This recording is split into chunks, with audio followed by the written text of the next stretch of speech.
Yo, dude. What's up, man? I finally get to come. No, I swear, I really do hate this game.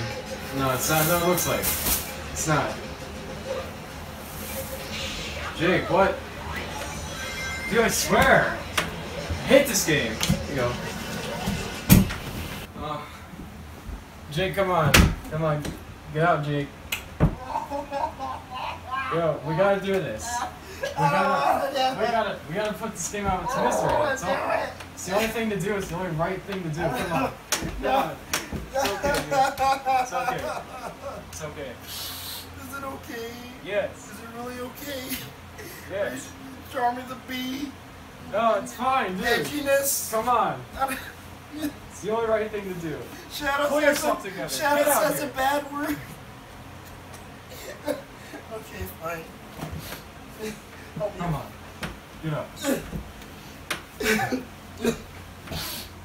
We're doing this.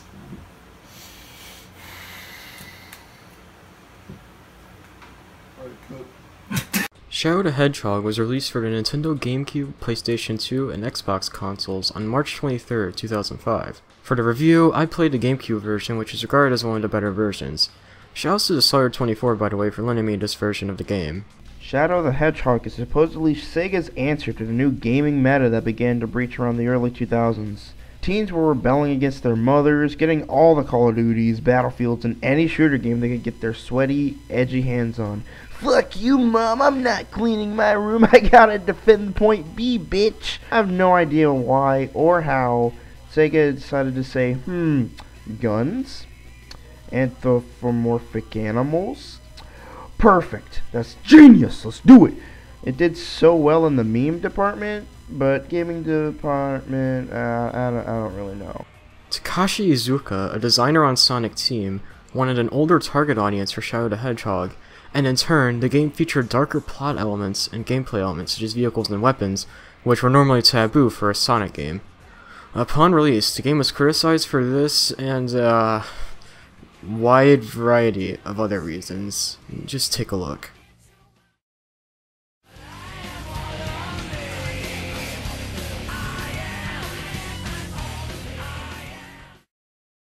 I'll let Jake give you guys a brief summary of the plot. Shadow is alive again. Shadow forgets everything except Maria. World of Warcraft character shows up, tells Shadow to get the Chaos Emeralds for him. Shadow's like, okay, and then Shadow gets split into like 10 timelines. In all seriousness, there really isn't too much special about the plot. Shadow doesn't remember a whole lot at the beginning of the game, but as it progresses, he regains more memories about what really happened. He also questions his true identity quite a lot. Who am I? Those androids! The ones that look like me! Am I? Who was I before this? The idea of whether you are good or evil is actually pretty fascinating. But in order to complete the game, you must finish every single timeline, which wouldn't be too much of a problem if there wasn't all the repetition with the bosses going on. But yeah, that's literally the story. Shadow forgets shit, he gets Chaos Emeralds, and he figures out he's a villain or hero or whatever. As Jake said, the game does require you to play through it 10 times to view the true ending. The pathway concept is neat, but I really wish they had more variety with the end bosses. They only really use 3 unique bosses: Black Doom, Sonic and Diabolon, or Egg Dealer. The Egg Dealer being the most common of the 3. In the true ending, Shadow learns he was created using Black Doom's blood, and Eggman tells him that he is not an android, but the original creature. Black Doom becomes a giant creature, Shadow becomes Super Shadow, all hell breaks loose, and Shadow saves the day. Not much to be said here.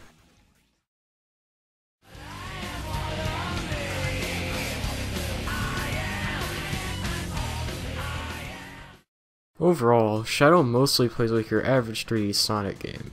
But the programmers must have been in love with ice, because it feels like you're slipping all over the goddamn place. Seriously, I hate the way Straddle controls. It's always a struggle to make the next jump or stay on the platform, because you won't stop moving. The controls are as smooth as if someone took you to a skating rink and just poured shampoo just all over the floor. Once Shadow's momentum begins, it just never ends. So you either run into something or you're forced to jump. Yes, you can manually stop, but it all just feels rugged and slippery in the end.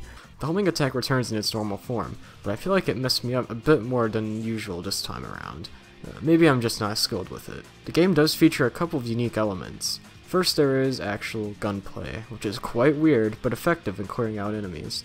You can kill an innocent SWAT soldier who's just trying to save humanity and just jack his gun from him. The bullets aren't that realistic, but it's just over the top. Like, compare this game to the game that literally came before this one, Sonic Heroes. How? Tables turned way too quickly here. It is just crazy. There really isn't much to be said about the gunplay. Just mashing the shoot button generally is enough to take out an enemy or a group of enemies. Guns are a godsend on boss battles, doing massive damage in a short amount of time. There are also vehicles, which I never really used except for one specific level. They're generally just hard to control and annoying to use, not really worth it. In each level, there are 3, or sometimes only 2, ways of reaching the goal and beating a level. Typically, there's the hero side, where you fight alongside one of Sonic's gang to kill a certain amount of Halo enemies or some other lame bullshit, like collecting 50,000 rings, Tails! There's the neutral side, where Shadow's like, fuck you, I can do whatever I want, and just beat the level like a regular 3D Sonic level. Or there's the dark side, where Dr. Doolittle wants you to kill a bunch of humans, or set off a bomb, or fucking kill the president. You never know. This gives the game insane replay value, with a total of 326 possible ways for the story to unfold. That is honestly really cool. Thankfully, you only need to play 10 stories in order to unlock the true ending. In typical Sonic fashion, the final boss is just a huge creature that you destroy with the awesome power of the Chaos Emeralds as the main theme song plays in the background.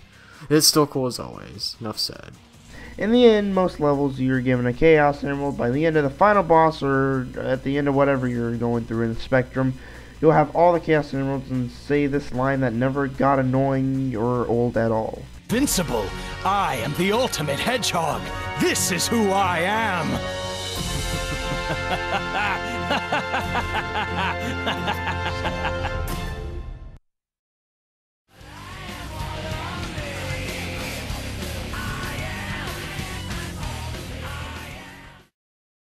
Okay, don't even get me started with the music. The music is absolutely amazing! Shitty game, of course. Stupid concept, obviously, but the music, okay, the music fits pretty well with each situation, each level.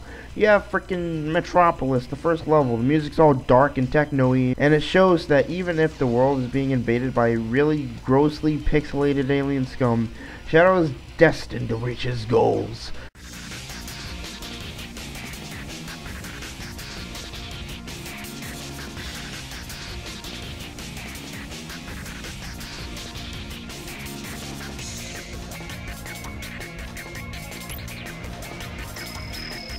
And of course, Crush 40 blows it out of the park with their music. I Am All of Me doesn't exactly sound like a song that would fit in a Sonic game, but hot damn if it isn't amazing. And also, it's guaranteed that if you burst I Am through your earbuds while playing as Reaper on Overwatch, you'll see yourself within the top 500 players in 10 minutes. Not even joking.